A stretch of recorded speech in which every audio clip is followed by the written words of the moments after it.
All right, good morning. Well, my name is Mary Leonard. Welcome to Pediatric Grand Rounds. It's my great pleasure to welcome you to our last session of the year, the last session before the winter break. As always, I'll call your attention to the really distinguished guests we have coming in January. We have the BASS lecture series presentation with Dr. Evans from St. Jude Children's Research Hospital on pharmacogenomics of drug resistance. And then very fortunate to have Sean Ralston from Hopkins coming to tell us about the American Academy of Pediatrics value in inpatient pediatrics. And there's much great work in this area going on here in our department. So I know this will be of broad interest. Please make a note of the text code for CME credit. It is different every week. So it's here for your convenience, and then we'll also put it in the chat. Next slide, please. Just two announcements. One is I'm sure everyone is keenly aware of the COVID-19 in Children seminar series, really quite an extraordinary series that's been put together by our faculty. Every week's had a very compelling topic, and we'll again resume after the break to hear about COVID and the nervous system. And I can tell you that there will be other town halls and other venues for communication around the vaccine and other things upcoming as well. And then next slide. And we're starting to look ahead to the 12th annual Pediatrics Research Retreat, which will be virtual. But we're inviting submissions for oral and poster abstracts. I will say that the Maternal and Child Health Research Institute Symposium was last month and was held entirely virtually and went really beautifully and found lots of good ways to interact with our colleagues. And so looking forward to taking some of those lessons learned and applying those methods and strategies to the Pediatrics Research Retreat. And next slide, I think I'm going to pass it off to David. This is the second time we've had a distinguished guest in pediatric endocrinology. I got to celebrate David's many accomplishments once already, David. So with that, I'll just pass it to you. Thank you. Great. Thank you. Thank you so much, Mary. So it's my great pleasure to be able to introduce a good friend and colleague, Dr. Madhu Misra. She completed her medical school in India, her residency at Maimonides Medical Center, her fellowship in pediatric endocrinology at Massachusetts General Hospital for Children, and as well as her master's in public health at Harvard School of Public Health. So Madhu is the chief of the Division of Pediatric Endocrinology at Massachusetts General Hospital for Children, also the medical research officer and associate director of the Harvard Catalyst Translational and Clinical Research Center. She's also the director of the Pediatric Endocrine Sports Endocrine Neuroendocrine Lab at the MGH. Dr. Misra has chaired numerous committees for the Pediatric Endocrine Society, for which she now serves as our president for PES. She's received numerous awards, including the John Haddad Young Investigator Award, the Janet W. MacArthur Award for Women in Endocrinology, the Claflin Distinguished Scholar Award, and the Rita M. Kelly Fellowship Award from the MGH.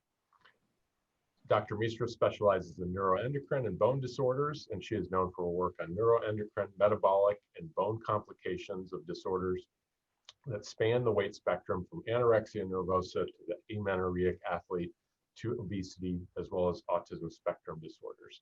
And her work has led to major strides in the clinical management of these conditions. On a personal note, I've known Madhu since 2012, when we served for several years on the PES Fellows School. She's a wonderful teacher, and Madhu, we look forward to your talk. Sad you couldn't join us in person, but looking forward to what you have to say. Thank you very much.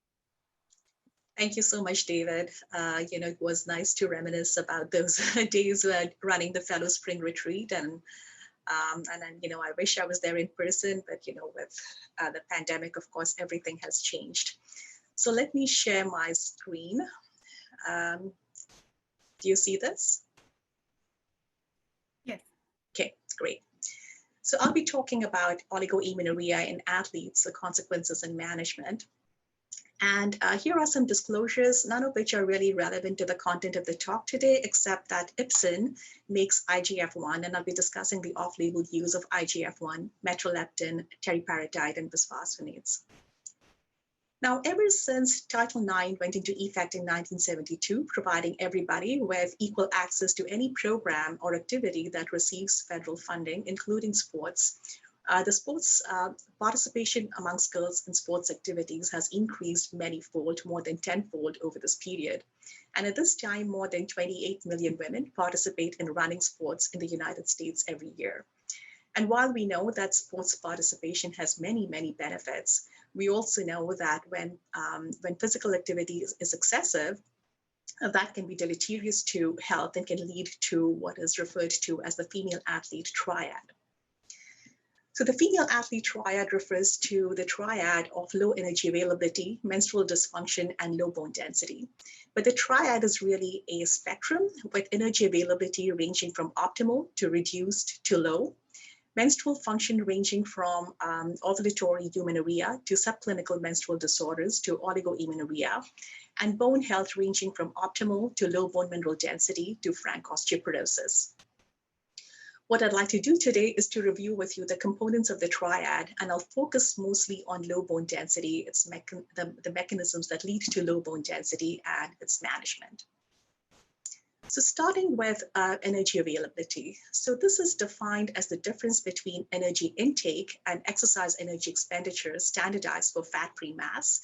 And energy availability is believed to be optimal when it's more than 45 kilocalories per kilo fat-free mass per day, and low when it's less than 30 kilocalories per kilo fat-free mass per day.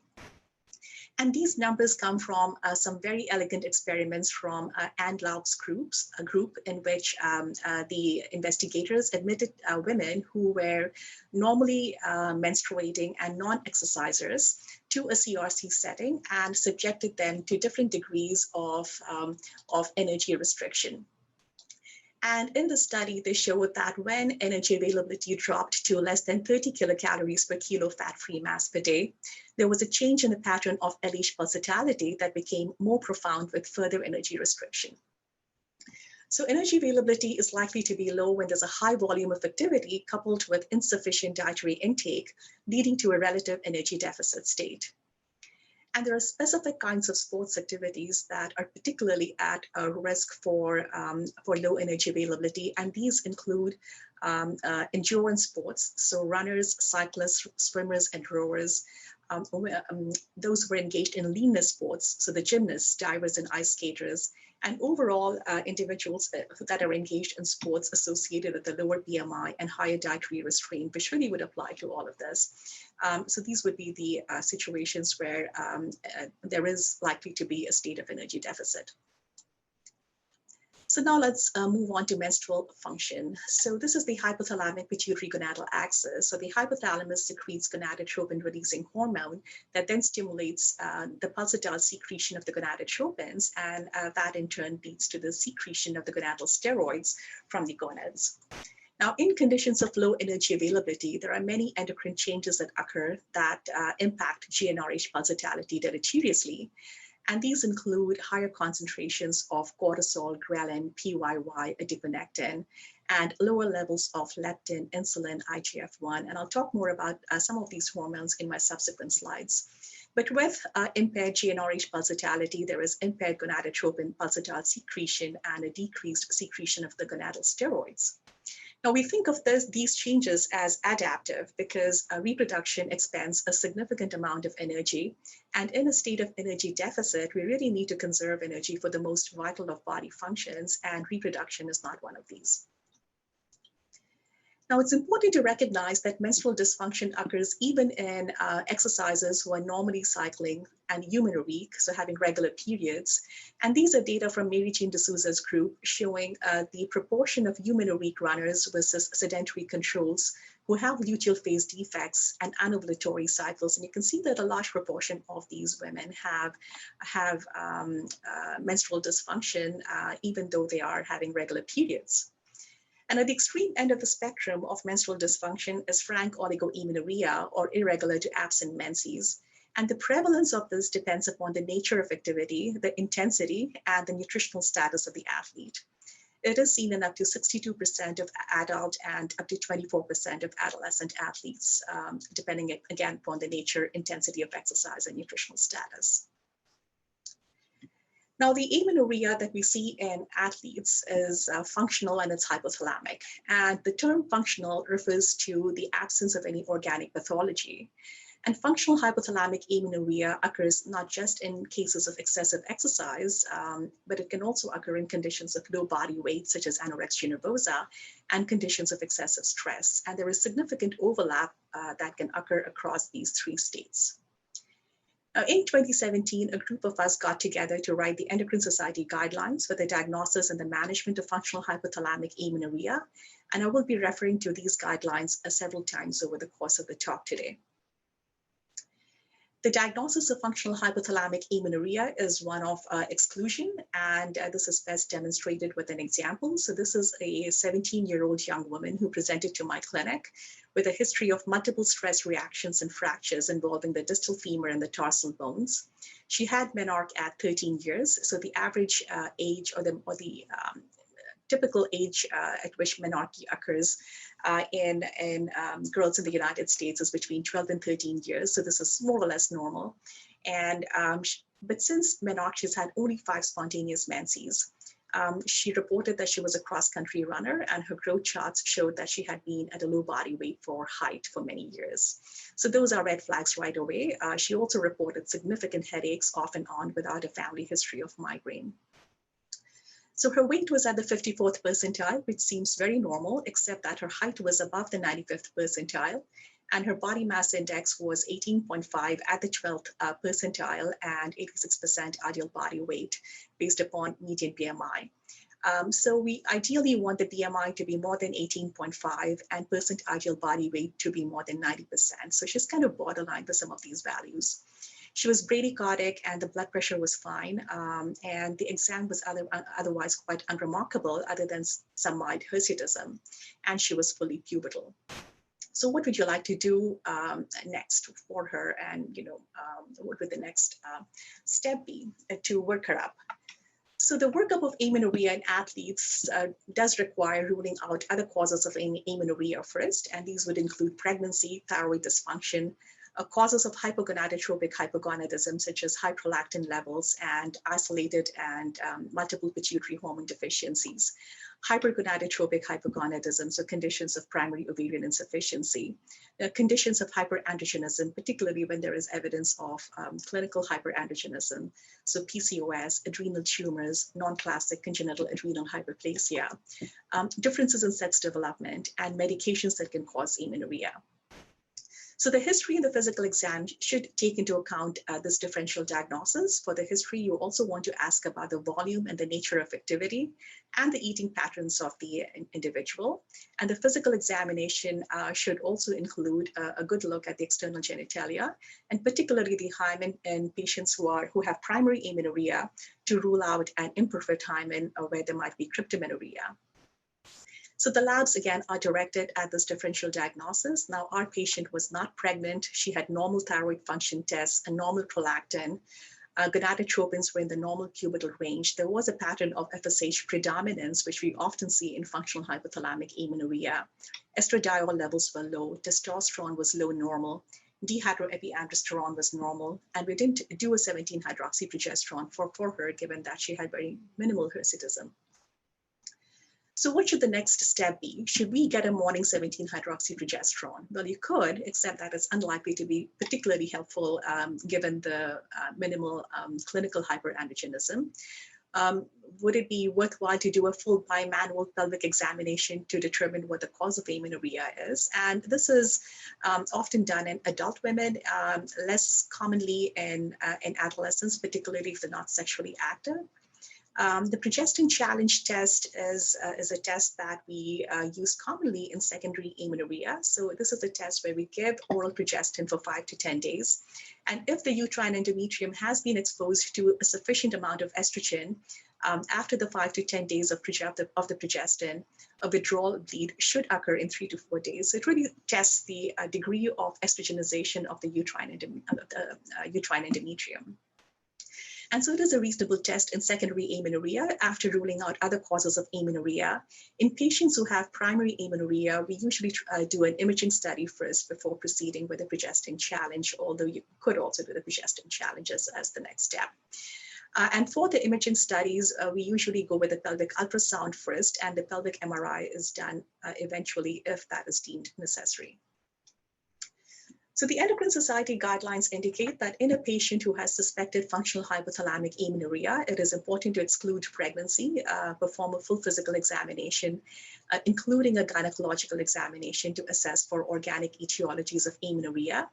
And the gynecological examination in most young non-sexually active teens includes an external examination, but not a bimanual examination. And particularly when there is primary amenorrhea, it is important to do imaging studies to assess the internal genitalia. A brain MRI may be done in certain situations if there is a concern regarding intracranial pathology. So our patient did have a progestin challenge, and she had a negative challenge, meaning that she did not have any withdrawal bleed following the progestin dosing. We did get a pelvic ultrasound on her, which was normal, and she had a brain MRI given the very, very significant headache history that she had, and that was normal too. So now that we have ruled out other causes of amenorrhea, the diagnosis is consistent with functional hypothalamic amenorrhea, likely from the excessive activity from being a cross-country runner. And what would you like to do next? So a reasonable next step, or at least a reasonable next investigation, would be to assess her bone density. And this is often the next consideration in such patients because low bone density is the major consequence of low energy availability and menstrual dysfunction. And this is the third component of the triad. So in the next few slides, I'll be talking about the impact of athletic amenorrhea on bone and the mechanisms that lead to impaired bone health in this condition. Now, we know that mechanical loading has many beneficial adaptive effects on bone. So with mechanical loading, the osteocytes, which are the mechanosensors of bone, are stimulated. And this leads to a decreased secretion of sclerostin. Sclerostin otherwise inhibits Wnt signaling and osteoblastic differentiation. So with a decrease in sclerostin, there should be an increase in osteoblastic activity, bone formation, and bone density. And this increase in bone density is adaptive, and it's important to withstand the impact of the bone loading activities. Now, this adaptive effect of mechanical loading appears to be reduced in conditions of low energy availability and hypogonadism. And these are data from a study we did in normal weight athletes, mostly runners and non-athletes between 12 and 18 years old. And this paper was first authored by Carla Cristo in our group. And shown here are the bone density Z-scores in athletes and non-athletes. So for those of you who don't deal with bone regularly, the bone density Z-scores are standard deviation scores that compare one's bone density with a mean for age, sex, and race. A bone density Z-score of 0 would be average or the mean for the population, and the range of normal is between -2 and +2. So what you see here is that the oligo-amenorrheic athletes in red had significantly lower bone density Z-scores at the spine than the eumenoric athletes in teal and the non-athletes in darker blue. And at the femoral neck and the total hip, the eumenoric athletes had higher bone density Z-scores than the non-athletes, consistent with the adaptive effect of mechanical loading on bone. But this adaptive effect was not seen in the oligo-amenorrheic athletes, who did not really differ from the non-athletes. And this was again a study in normal weight athletes and non-athletes. So these were not low weight individuals. Adolescence, as you know, is a time when marked increases occur in bone accrual towards the attainment of this plateau, which is referred to as peak bone mass and is an important determinant of bone health and fracture risk in later life. And any condition that leads to suboptimal rates of bone accrual during puberty can lead to suboptimal peak bone mass, and therefore impaired bone health and increased fracture risk in later life. And if this is the fracture threshold, this dashed line, we can see how a woman who gets to a normal peak bone mass would get to the fracture threshold much later than somebody that attains a suboptimal peak bone mass.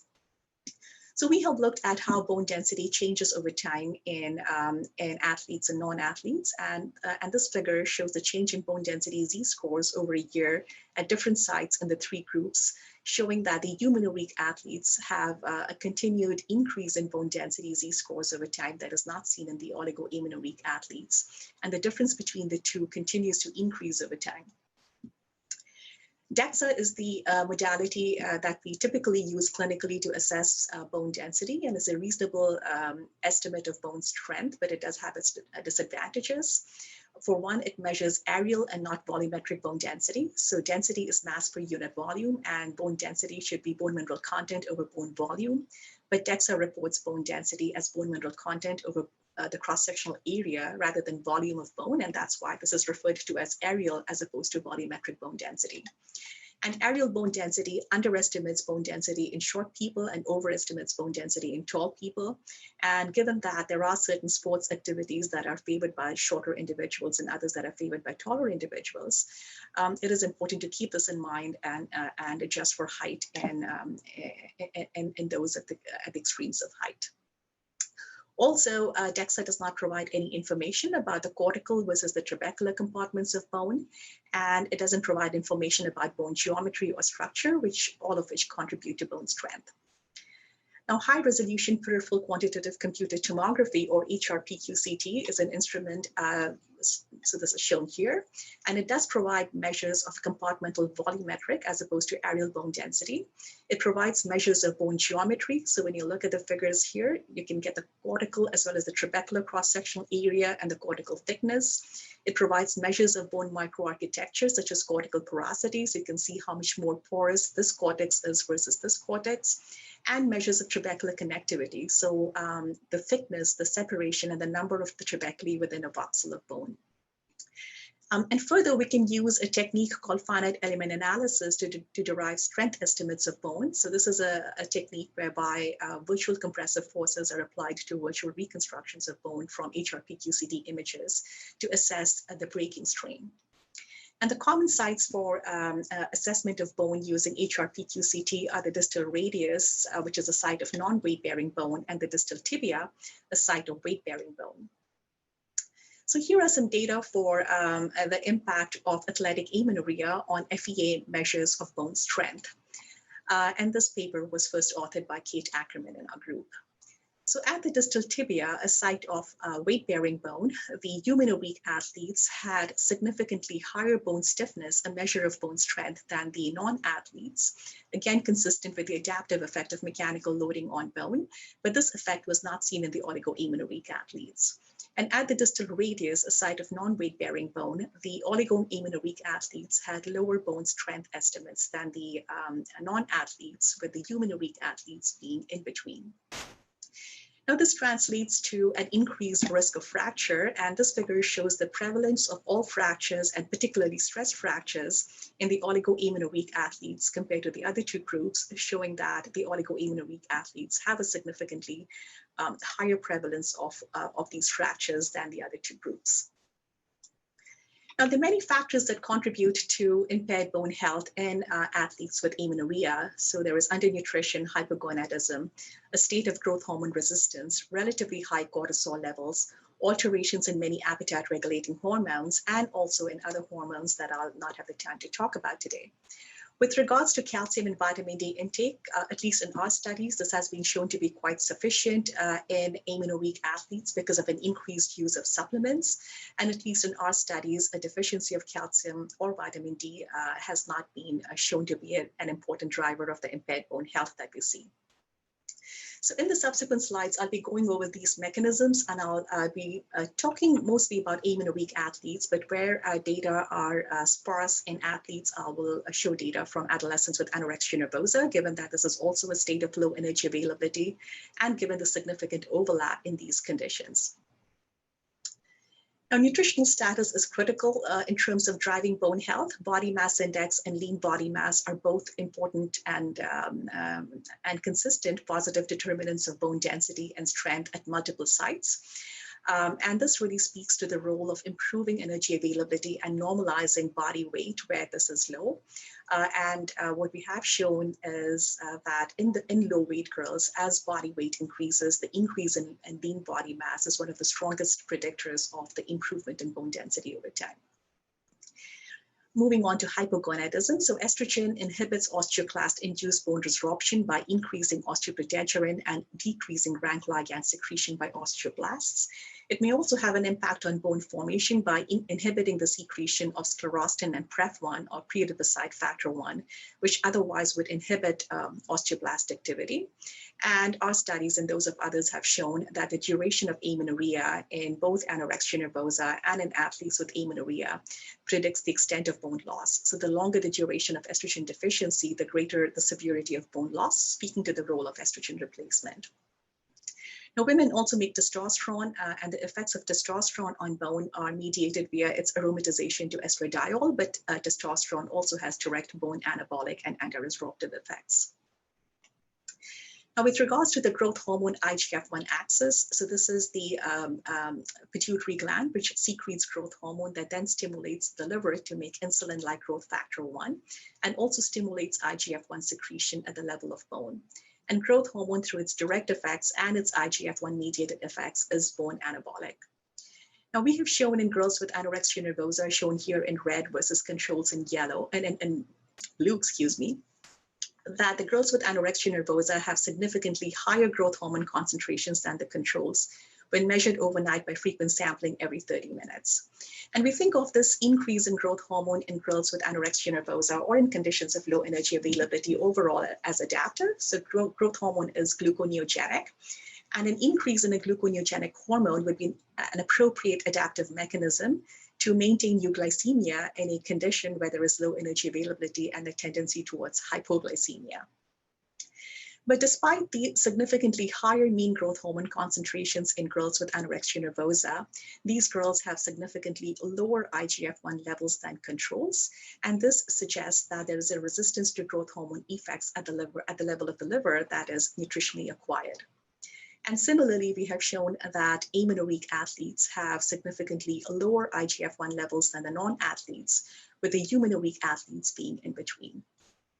Now, this figure shows associations of growth hormone concentrations on the x-axis, again from frequent sampling overnight, with osteocalcin, which is a bone formation marker, and we have similar data for other bone formation markers as well.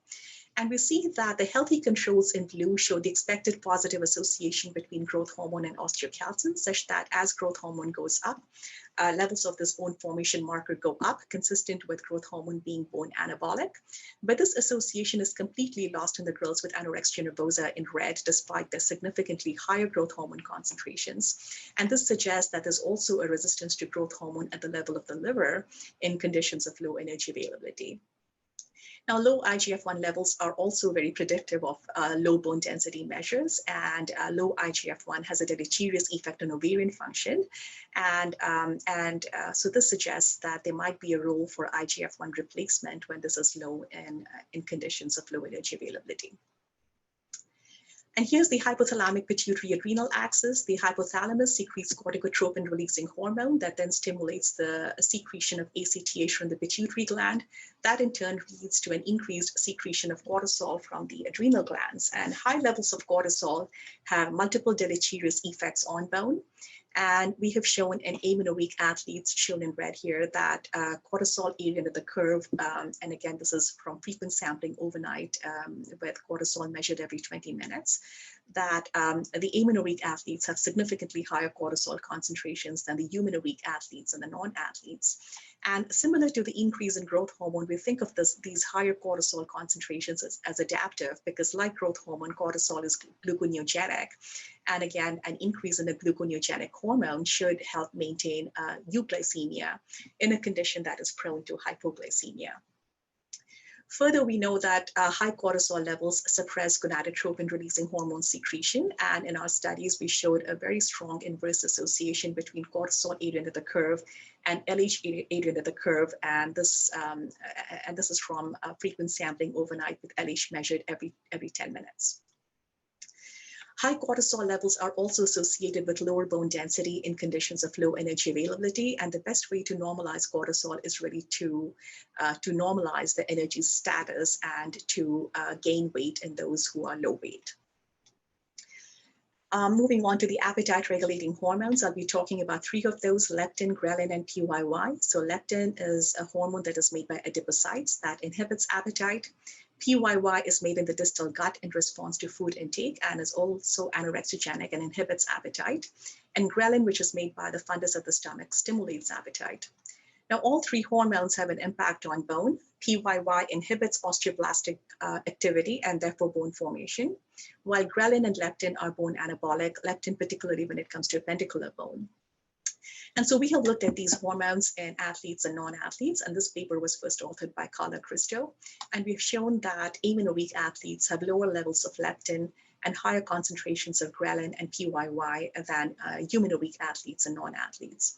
And we think of the lower leptin and the higher ghrelin concentrations as adaptive. So in a condition where there is low energy availability, the goal of the body should be to try and increase food intake, and therefore you would want to suppress an anorexigenic hormone and increase an orexigenic hormone, and that's what we see.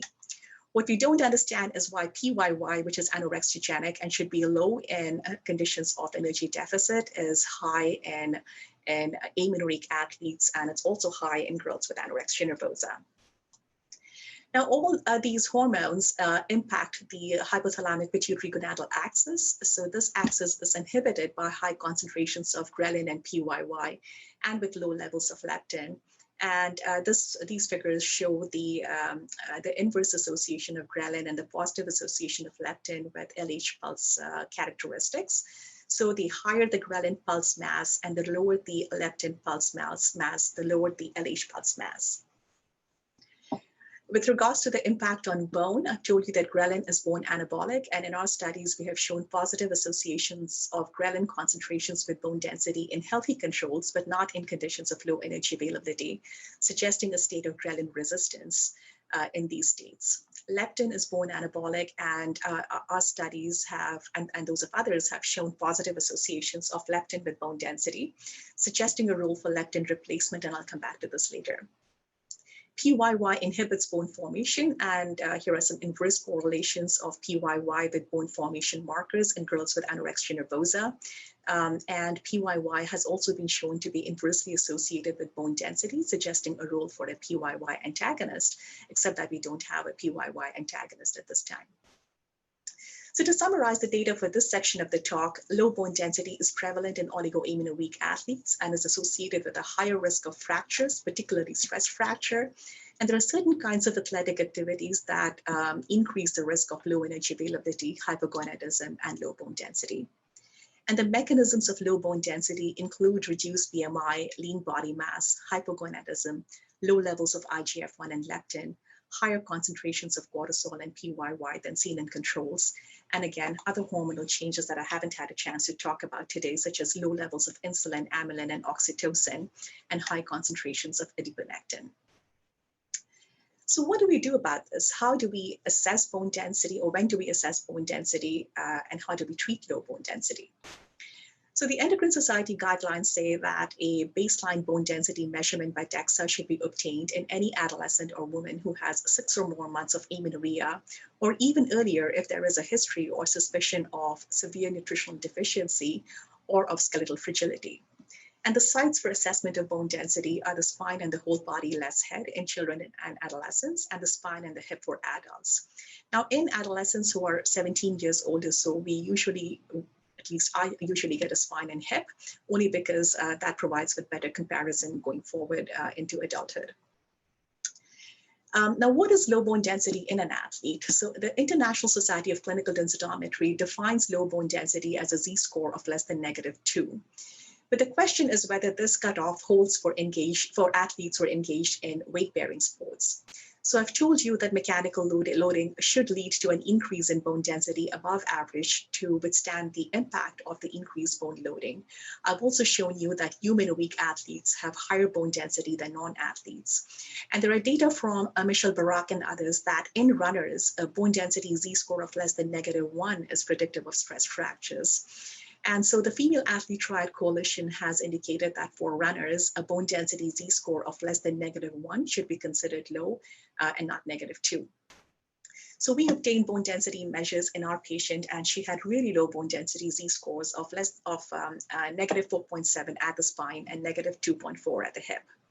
So what should be the next step in her management? So this takes us back to the mechanisms that contribute to impaired bone health, and undernutrition is a huge deal here, and this needs to be addressed first. We'll talk about hypogonadism, touch briefly upon low IGF-1 levels. And for the high cortisol and the appetite regulating peptides, again, the best strategy to improve these is to normalize the energy status of the patient. So the first step of management is to put in place a multidisciplinary treatment team for lifestyle interventions to address the low energy availability state. And the goal is to increase caloric intake, potentially to also decrease physical activity levels, or do both. Now, if micronutrient intake has not been optimized already, and this is particularly relevant in the context of calcium and vitamin D status, it is important to optimize this.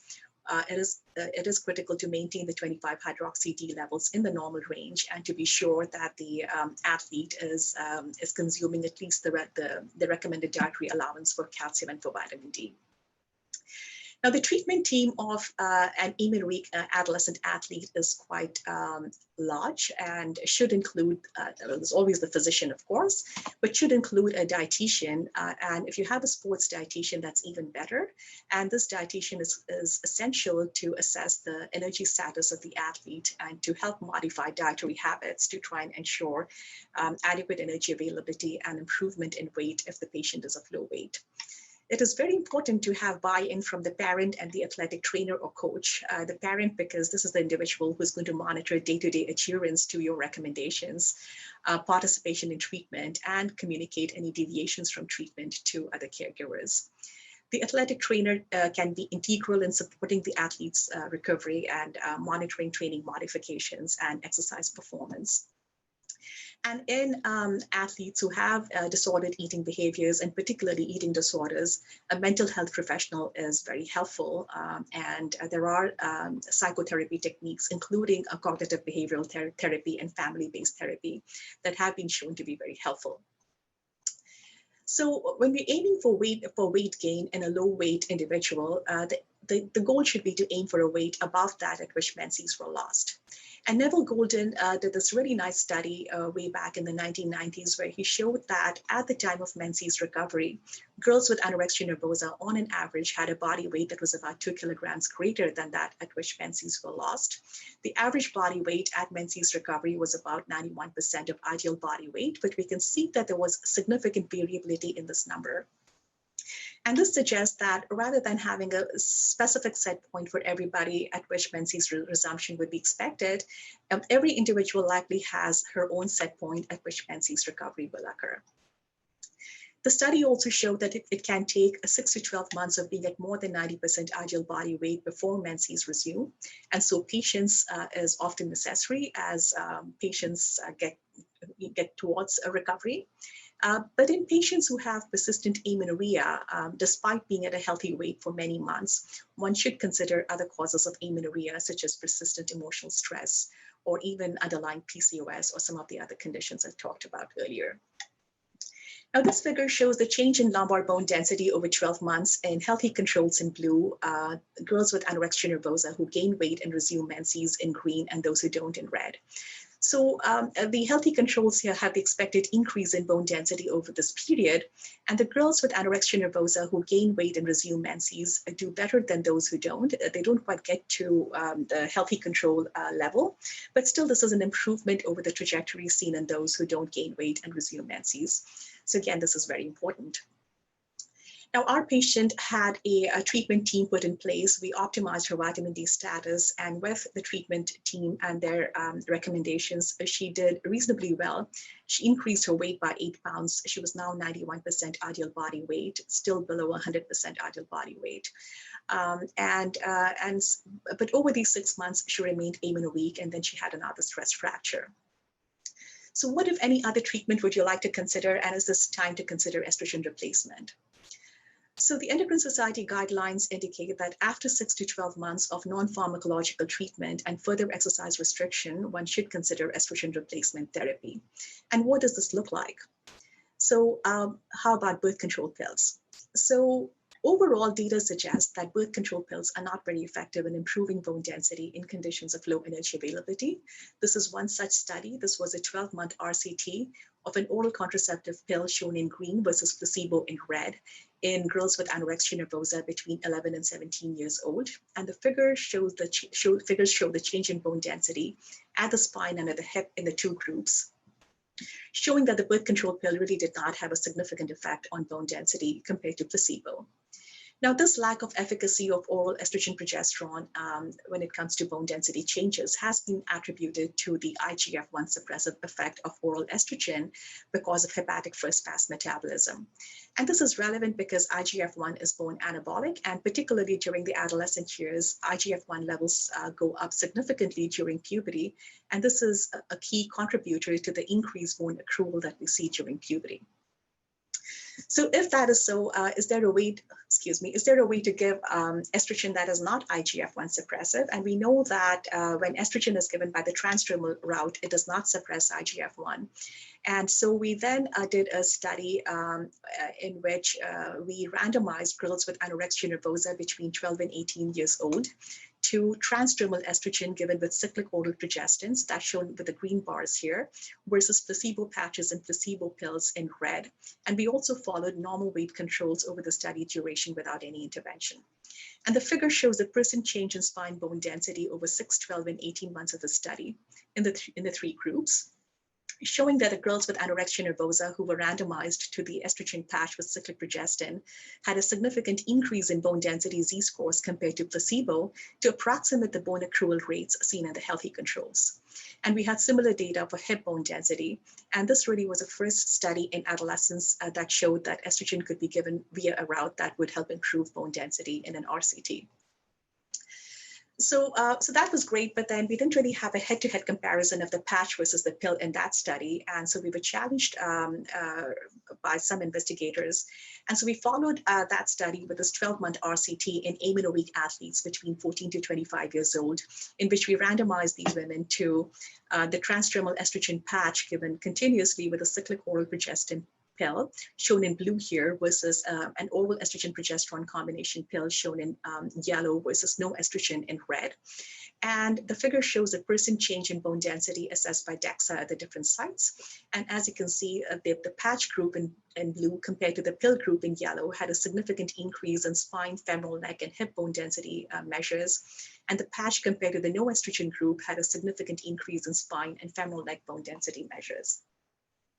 We also looked at HRPQ-CT endpoints in the study and showed that the patch group in blue versus the pill group in yellow had a significant increase in cortical area, cortical thickness, and total volumetric bone density at both the distal radius and the distal tibia. And the patch compared to the no estrogen group in red had a significant increase in radius, cortical area, and thickness, and tibial cortical area. Further, we showed that at the distal tibia, the patch versus the pill group had greater increases in trabecular volumetric bone density and trabecular number. So these data seem to be fairly conclusive, or pretty conclusive, that the patch outperforms the pill, and the pill does not really do much in terms of improving bone density in conditions of low energy availability. With regards to IGF-1, we did find, as we had hypothesized, that the pill group had a significant reduction in IGF-1 z-scores over time, not seen in the patch group or the no estrogen group. P1NP, which is a bone formation marker, went down significantly in the pill group compared to the other two groups. And the girls who had the greatest reductions in IGF-1 had the greatest reductions in P1NP, really kind of confirming that the IGF-1 suppressive effect of oral estrogen is likely why we do not see an impact of oral estrogen on bone. So based upon these and other studies, the Endocrine Society guidelines suggest against using birth control pills in functional hypothalamic amenorrhea for the sole purpose of regaining menses or improving bone density. And that if these individuals use birth control pills for contraception, it is important to educate the patients that these pills may mask the return of spontaneous menses, and that bone loss may continue, particularly if the energy deficit state is maintained. The guidelines also suggest the short-term use of transdermal estrogen with cyclic oral progestin, but not a birth control pill, if menses do not resume after 6 to 12 months of a reasonable trial of nutritional, psychological, and exercise intervention. And they do caution providers that patients should be informed that the patch with cyclic progestin has no contraceptive efficacy. So our patient was started on transdermal estradiol with cyclic oral progestin, and with this, her estradiol levels were maintained in the range that we typically see with the 100 microgram patch. Her vitamin D levels were in the normal range, and with this, her bone density Z-scores improved quite a bit at the spine and at the hip, but she continued to have stress fractures every few months. So what more can we do at this point of time? Should we consider some other cause of low bone density, such as osteogenesis imperfecta? And so we did actually go ahead with genetic studies, given the very low spine bone density Z-scores in her case, and the 23 gene OI panel came back negative. Now, this is kind of relevant because if she were diagnosed with osteogenesis imperfecta, bisphosphonates would be a great way to treat her. So now we have worked on energy availability. We have optimized vitamin D and calcium. We have given her estrogen replacement. What more can we do to help her? So there are bone anabolic agents that stimulate bone formation, anti-resorptive agents that inhibit bone loss, and combination regimens that can be discussed. So with regards to bone anabolic agents which increase bone formation, these are data from Catherine Horton's group. In this study, the investigators randomized girls with anorexia nervosa, well, girls and young women with anorexia nervosa between 13 and 27 years to receive estrogen as a birth control pill with dehydroepiandrosterone, which is bone anabolic and anti-resorptive. So the active group is shown on the left, placebo to the right, and this study was an 18-month RCT. And in this study, they showed that the combination regimen led to a maintenance of bone density Z-scores over time that was not seen in the placebo group, that had a decrease in hip and whole body bone density Z-scores over time. And then these investigators followed the study with a 12-month, very similar RCT, but in younger girls between 11 and 17 years old, as opposed to this age range. And the data for these younger girls looked very different. So in the girls who were done growing and had closed epiphysis, the two groups did not really differ in terms of the impact on bone over time at the total body or the spine. And in the younger girls who were still growing, the placebo group, shown by the crosses, actually outperformed the combination regimen group, shown with the closed circles, that had a deleterious effect on bone at both the total body and the spine. So this regimen is a consideration in adults with anorexia nervosa and athletes with amenorrhea, but not in the younger girls. With regards to IGF-1, we have shown that giving IGF-1 for a short duration leads to a significant increase in bone formation markers such as P1 and P that is not seen in girls who do not receive IGF-1. And this was a 7-day study in girls with anorexia nervosa. And Steve Grinspoon in our group has shown in an RCT in adults with anorexia nervosa, and this was a 9-month RCT, that women who are randomized to receive IGF-1 with estrogen, so IGF-1 is bone anabolic, estrogen is anti-resorptive. So this combination regimen leads to a significant increase in bone density compared to the women who are randomized to receive neither, with the women who were randomized to receive IGF-1 alone or estrogen alone being in between these two. Now, we have no data for IGF-1 replacement in athletes, although Viva Singhal in our group is now doing a study, or she's working on a paper that talks about adding IGF-1 to transdermal estradiol in girls with anorexia nervosa.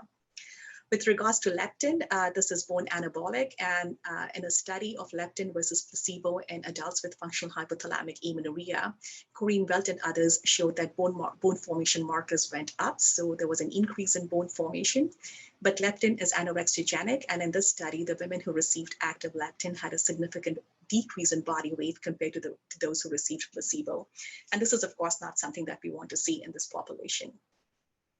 Teriparatide is a very strong bone anabolic agent, and Poona Fazali in our group has looked at giving teriparatide versus placebo to adult women with anorexia nervosa, and has shown that teriparatide leads to a significant increase in spine bone density, but not hip or femoral neck bone density. We have no data for teriparatide in athletes, and there is a black box warning regarding teriparatide in children because of the increased risk of osteosarcoma seen in rats. And we have no data in functional hypothalamic amenorrhea for the use of other bone anabolics, such as abaloparatide or romosozumab. With regards to anti-disruptives and bisphosphonates, Karen Miller in our group did a study in adults with anorexia nervosa. This was a 12-month RCT of risedronate shown in blue versus placebo in red, showing a significant increase in bone density Z-scores at the spine in the group that received risedronate. She had similar data for the hip. Neville Golden did a very nice study in adolescents with anorexia nervosa, showing the effect of alendronate versus placebo in this population. And in this study, there was not a significant improvement in lumbar spine bone density, but there was a significant improvement in femoral neck bone density over time. Having said that, the very long half-life of bisphosphonates raises concerns for its use in young women, particularly given concerns regarding teratogenicity. And for denosumab, another very strong anti-disruptive, we have no data in athletes. So the Endocrine Society guidelines suggest against using leptin, bisphosphonates, or denosumab to improve bone density in functional hypothalamic amenorrhea. Leptin because it reduces body weight, bisphosphonates because of the very long half-life, and denosumab because we have no data. But in rare adults with functional hypothalamic amenorrhea, the guidelines do suggest that one might consider the use of teriparatide as an option in the setting of delayed fracture healing and very low bone density. Now, for our patient, we were kind of at our wits' end at that point, and we did go ahead and give her 6 months of teriparatide. So in the early months of giving teriparatide, there's an increase in bone formation, and there's a lag in terms of bone resorption. Usually bone formation and resorption are coupled, but with teriparatide, early on, we see mostly an increase in bone formation, and we wanted to take advantage of that bone anabolic window. But we didn't want to give this to her for too long, given the black box warning. So we followed that with zoledronic acid infusions given annually, even though that's kind of not recommended at this by the Endocrine Society, just given how low her bone density was and how much she was fracturing. And with that, the stress fractures have now stopped and her bone density is much better. So to summarize all of this, it's important to put in place an interdisciplinary treatment team in athletes with amenorrhea that will help address the caloric intake and exercise activity. And after a reasonable trial of lifestyle modifications and optimizing vitamin D status, one may consider estrogen replacement therapy, which involves the continuous use of transdermal 17-beta estradiol given with cyclic progestin. And if everything else fails, one might consider teriparatide. I put in bisphosphonates here because it can be a last option, but it's not recommended by the Endocrine Society. So I'll end here by acknowledging everybody that's contributed to these studies. These are long and hard studies to recruit for and complete. And I particularly want to give a shout out to our study coordinators who have been integral in getting these studies done. So thank you very much, and I'll be happy to take any questions. Madhu, thank you so much. That was a beautiful talk. Really appreciate it. And we have several questions that have come in through the chat and the Q&A. So I'll just start with a couple. Unless Mary, did you have a question you wanted to lead with? No, I think there's so many good ones queued up. Let's let them take it away. Thank you. Great. So here's one. What do you do if bone mineral density is normal, which it sometimes is in athletes? I find it challenging to convince them to increase caloric intake in that situation. So how do you? Yeah, so a normal bone density may not be normal for an athlete, particularly if she's a runner. And I think that's important to emphasize that the normal adaptation to mechanical loading is to have higher bone density than normal, and at least a higher normal kind of bone density. And so let's say an athlete has a bone density of -1 or -1.5, that might be considered normal otherwise, but it's probably not normal for her. And that's important. And so it's challenging. I kind of get what you're talking about, and certainly we've all had patients where it's really hard to make the point that increasing caloric intake or improving nutrition is important, where you really can't show them that bone density is low. I actually pull up my figures and I show them my figures, and I show them what bone density should look like in a human weak athlete, and I use that to make the point. They're very smart, they get it, and I think it takes concentrated effort to kind of keep making the point and helping them to understand this. When I fail, I sometimes do ask for help from my psychology colleagues to see if some kind of cognitive behavioral therapy could be helpful. And again, I rely greatly on the sports dietitians to give them an assessment of, what the caloric needs are given the amount of energy expenditure. Great. Another one. For how long do you treat amenorrheic athletes with transdermal estrogen? Yeah, so that's a good question. So the Endocrine Society guidelines, say that it should be short-term estrogen replacement, and that's and what is short-term, and that was really left to people's discretion to determine what that should be. Now, if somebody has really low bone density, I want to give a transdermal estrogen replacement for at least a year and retest and see how things are looking. The other reason to maybe give a break after a period is to see, particularly if they have gained weight in that period, to see whether they have spontaneous menses. Now, if somebody still has low body weight and is really not doing well in terms of gaining weight back, then I would be inclined to continue estrogen for a longer period, particularly in the adolescents, given that the adolescent period is such a narrow and critical window of time during which to optimize bone accrual. And because, if you miss that window, you might have missed something that could affect the individual for life. Another question, aside from the impact on bone density, is there evidence that athletes with amenorrhea are at increased risk of severe musculoskeletal injuries as well? Is that the question? Are they Yeah, at risk? yes. That's a great question. And I think this is something that the IOC and the Female Athlete Triad Coalition are really interested in addressing to determine whether estrogen deficiency has other impacts on performance. And so, is there increased injury from how the ligaments look or how the tendons look. And we have somebody here at Mass General who's very interested in injuries associated with hypogonadism. And we were talking about this the other day in terms of how to try and assess this. So I don't have a good answer for you because I don't think we have really good studies looking at this, but it's something to look at going forward. Great, thank you. So here's another one. How long would a patient have to be amenorrheic before bone loss is seen? The question is, it's hard to sometimes convince these girls that this is a concern as they feel healthy, and sometimes BMI is not even low.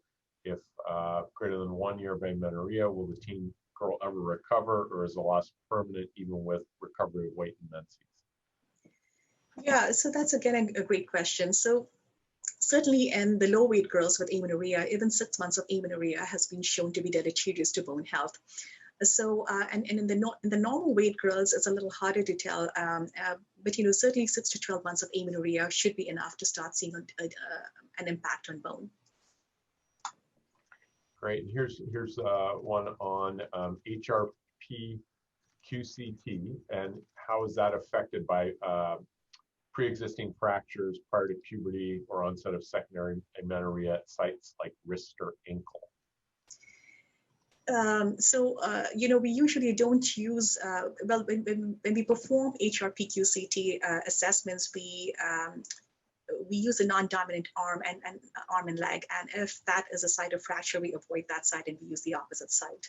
And then at the subsequent assessment, we would use the same site that we used before. So we try to avoid the site of fracture. Is that what the question was about? I think so, yeah. Okay. All right, we had another one here. Can you comment on the function and role of resistin in these patients? Function and role of resistance training? Resistin. I'm trying to see the question. Resistin, RESISTA, and the hormone resistin. Yeah. Resistin, the hormone. Yes. Oh, that's a good question. I must confess I don't know the answer to that. I haven't looked at resistin and I haven't really followed the literature. I'm sure there are some data regarding resistin. I'm not sure that I know what the answer would be to that. Great, and I think maybe we have time for one more. Given the treatment of continuous transdermal estrogen and pulsatile progestin, that makes them not candidates for Mirena or Nexplanon, but could they have Paragard with copper IUD during treatment, or how long would they have to wait to be candidates for LARC? And I'll admit I don't know that abbreviation. Yeah, so if you're asking about long-acting contraception, then it's a great question, right? So that the transdermal estrogen pathway, but cyclic progestin does not have any contraceptive efficacy, and we found that to our horror in our study when one of our patients got pregnant. So the issue is real, and I think it's reasonable to use an intrauterine device. That's really what we recommend to our patients. And the copper IUD is fine with regards to Mirena or one of the progestin releasing IUDs. You could potentially use that. The problem, of course, is that there will be eventual menstrual irregularity and maybe even cessation of menses just because of the effects of local progestin. But the patient would still be receiving transdermal estrogen and cyclic progestin. Well, you don't even need cyclic progestin in those patients because of because it is a progestin releasing IUD. So in such patients, I have given just transdermal estrogen with the IUD that releases progestin, and that should be effective. I'm not sure that I completely answered the question, and if not, just ask me again. Great. Well, I think we are at the hour. So just want to thank you again, Madhu. It was a lovely talk, stimulated lots of questions and discussion, and the talk will be up on the website soon. So thank you very much, and have a good rest of the day. Thank you so much, everybody. Thank you. The preceding program is copyrighted by the Board of Trustees of the Leland Stanford Junior University. Please visit us at med.stanford.edu.